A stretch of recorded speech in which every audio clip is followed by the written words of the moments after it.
नमस्कार। आज हम जल संसाधन पर चर्चा करेंगे। भारत के जल संसाधन भारत में विश्व के कुल धरातलीय क्षेत्रफल का लगभग 2.45% धरातल है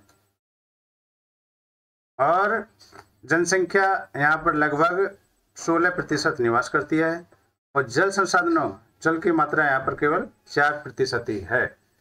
हमारे देश में वर्षण से प्राप्त एक साल में कुल जो जल की मात्रा उपलब्ध होती है वो लगभग 4000 घन किलोमीटर है। धरातलीय जल और पुनः पूर्ति योग्य जल में 1869 घन किलोमीटर जल उपलब्ध है। इसमें से केवल 60% जल लाभदायक है और उसको उपयोग में लाते हैं।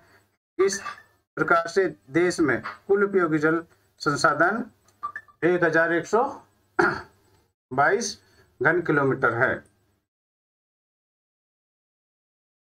देश में एक वर्ष में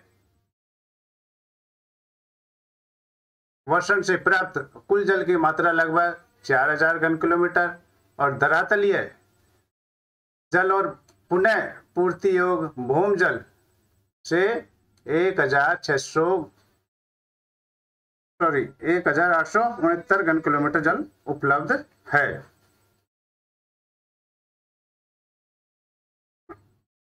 अब दूसरे हम आते हैं धरातलीय जल संसाधन। धरातल पर कितना जल संसाधन? धरातलीय जल के 4 प्रमुख स्रोत है। कितने स्रोत हैं? 4। उनमें कौन कौन से हैं? उनमें नदी है, झीलें हैं, तलैया है, तालाब है। इस तरह से धरातल पर 4 जगह पर मुख्य रूप से जल पाया जाता है। भारत में 1.6 किलोमीटर से अधिक जो नदियां हैं उनकी संख्या लगभग 10,360 है। पृथ्वी पर लगभग जल वर्ल्ड में 71% धरातल पर पानी पाया जाता है, परंतु जो पीने योग्य पानी है, अलवणीय जल है, उसकी मात्रा केवल 3% ही है। भारत में सभी नदी नदियों में औसत वार्षिक प्रवाह लगभग 1869 घन किलोमीटर है। स्थलाकृति यानी जमीन पर जलीय और अन्य दबावों के कारण प्राप्त धरातलीय जल का केवल 690 घन किलोमीटर अर्थात 32% जल का ही उपयोग किया जाता है।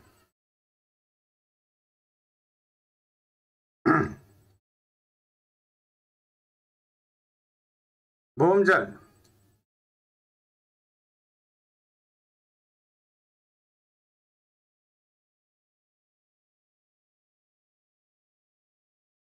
भूमि जल का मतलब है अंडरग्राउंड वाटर।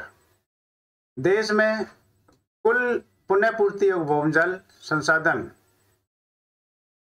लगभग 432 घन किलोमीटर है, जिसमें से पंजाब, हरियाणा, राजस्थान और तमिलनाडु राज्य में भूमि जल का सबसे अधिक उपयोग में लाया जाता है, जबकि छत्तीसगढ़,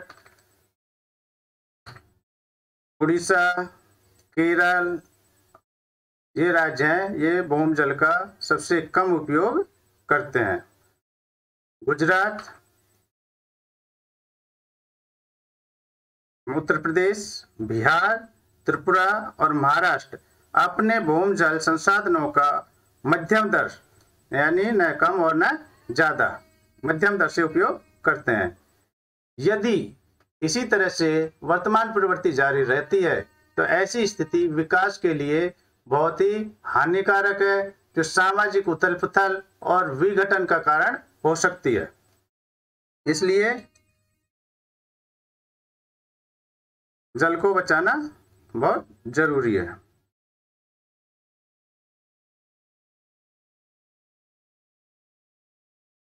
अब अगला लैगून और पक्ष जल। लेगुन वो होते हैं जो समुद्र तट के निकट लवण यानी खारे जल की एक झील सी बन जाती है, उसमें कुछ रुकावट होती है, इससे पानी उसमें कम आता है या अलग से पृथक हो जाती है, यानी थोड़े अलग हो जाती है, परंतु समुद्र का पानी उसमें आ जा सकता है। या इस तरह से कहें हम कि लेगुन किसी बड़े जल स्रोत जैसे समुद्र या महासागर के किनारे पर बनने वाला एक उथला जल क्षेत्र होता है, जो किसी बाधा के द्वारा समुद्र का उस जल स्रोत अंशतः यानी पूरी तरह से या थोड़ा बहुत अलग हो जाता है। भारत के जो ये लेगुन है, ये भारत के पूरी तट पर उड़ीसा की चिल्का झील तथा नेल्लोर की पुलिकट झीलें इसका उदाहरण है। पश्चिम तट पर केरल राज्य में भी बहुत सी अनुप या लेगुन झील पाई जाती हैं। अब है जल की मांग और उपयोग।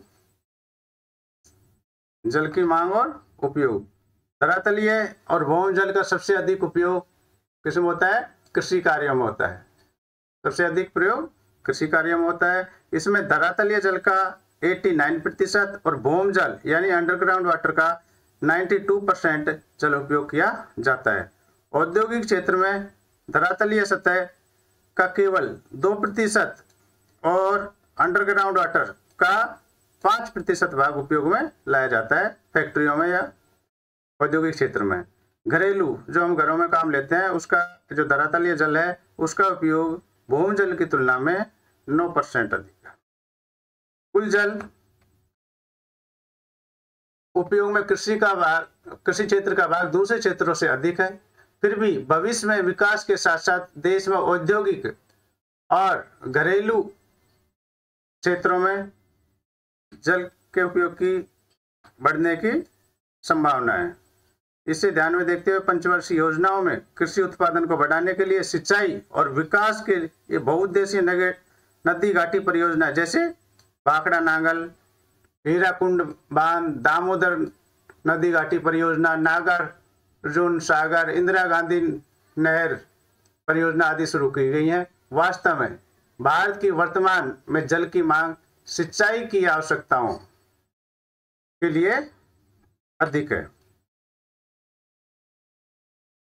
जल की मांग और उपयोग के बाद हम आते हैं सिंचाई के लिए जल की मांग। सिंचाई के लिए जल की मांग क्यों है? भारत एक उष्णकटिबंधीय प्रदेश है, इसलिए यहाँ सिंचाई की मांग होती है। वर्षा का असमान वितरण है, कभी वर्षा ज्यादा होती है, कभी कम होती है, कभी पहले होती है, कभी बाद में होती है। वर्षा की निश्चितता नहीं है, अनिश्चित है, कोई इसका समय निश्चित नहीं है, कभी पहले आ जाता है मानसून, कभी बाद में आता है, कभी ज्यादा समय तक रहता है, कभी कम समय पर रहता है। अगला है परिवर्तनशीलता। परिवर्तन वर्षा की भिन्नता व परिवर्तनशीलता के कारण भी सिंचाई की आवश्यकता होती है। किन्हीं क्षेत्रों में वर्षा अधिक होती है तो कहीं कम, कहीं समय से पहले तो कहीं समय के बाद, इसलिए सिंचाई की आवश्यकता होती है। मानसूनी जलवायु। भारत की जलवायु मानसूनी है, जिसमें केवल 3 से 4 महीने तक ही वर्षा होती है। अधिकतर समय सूखा रहता है, जबकि कृषि पूरे वर्ष होती है, इसलिए सिंचाई पर भारतीय कृषि अधिक निर्भर है। खाद्यान्न और कृषि प्रधान कच्चे माल की बढ़ती हुई मांग को देखते हुए बहुफसलीकरण बहुत जरूरी है।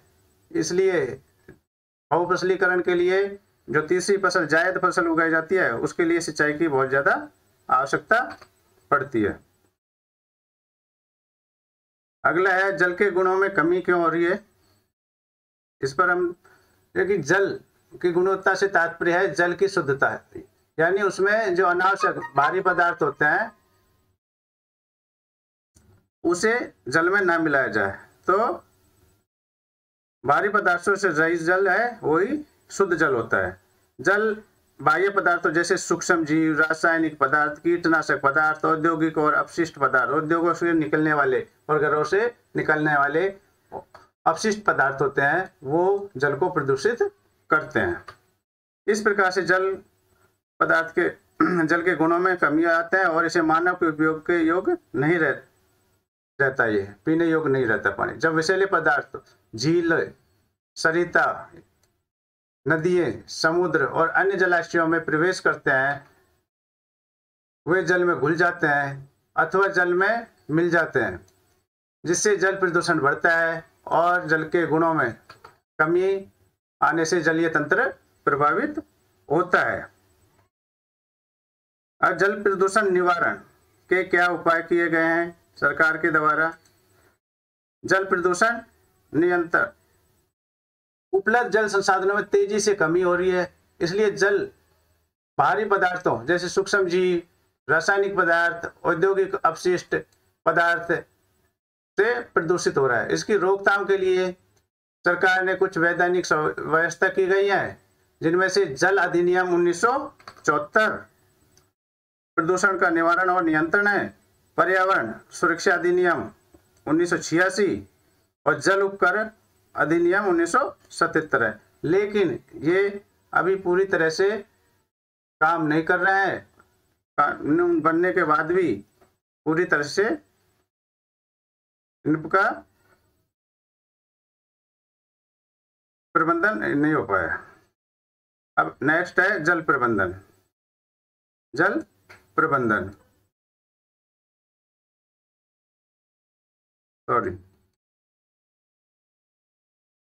जल संभर प्रबंधन।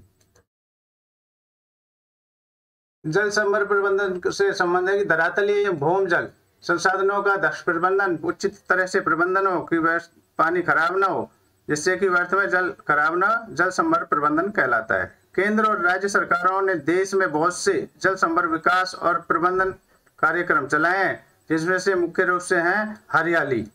हरियाली केंद्र सरकार द्वारा प्रवर्तित जल संभर विकास परियोजना है। इस परियोजना से ग्रामीण जल संरक्षण करके पीने के योग्य जल की समस्या को दूर करने के साथ साथ वन रोपण, मछली पालन एवं सिंचाई की सुविधा भी प्राप्त कर सकते हैं। नीरू मीरू कार्यक्रम यह आंध्र प्रदेश में चलाया गया है, जिसका तात्पर्य है जल और आपके लिए जल की उपलब्धता कार्य। इसमें स्थानीय लोगों को जल संरक्षण की विधियां सिखाई जाती हैं। अरवारी पानी संसद।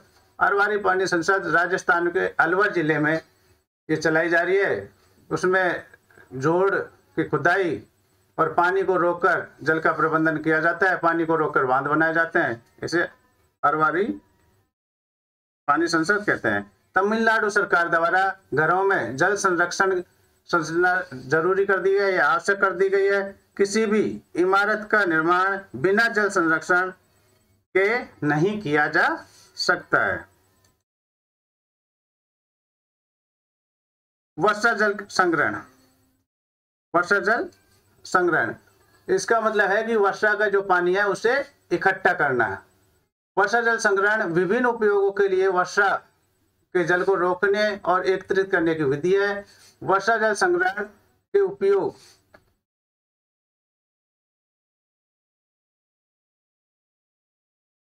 पानी की उपलब्धता को बढ़ाता है, जिसे सिंचाई तथा पशुओं के लिए उपयोग में किया जाता है। भूमि जल स्तर को नीचा होने से बचाता है। मिट्टी के कटाव यानी मृदा अपरदन और बाढ़ को रोकता है।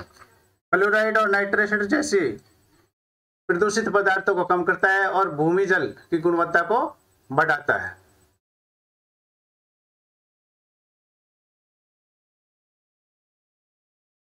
तो इस तरह से ये हमारा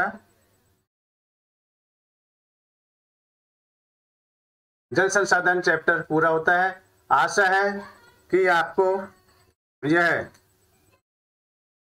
वीडियो पसंद आया होगा। यदि पसंद आता है तो आप हमारे चैनल को लाइक, सब्सक्राइब और शेयर करना ना भूलें और बेल आइकॉन के बटन को जरूर दबाएं। धन्यवाद।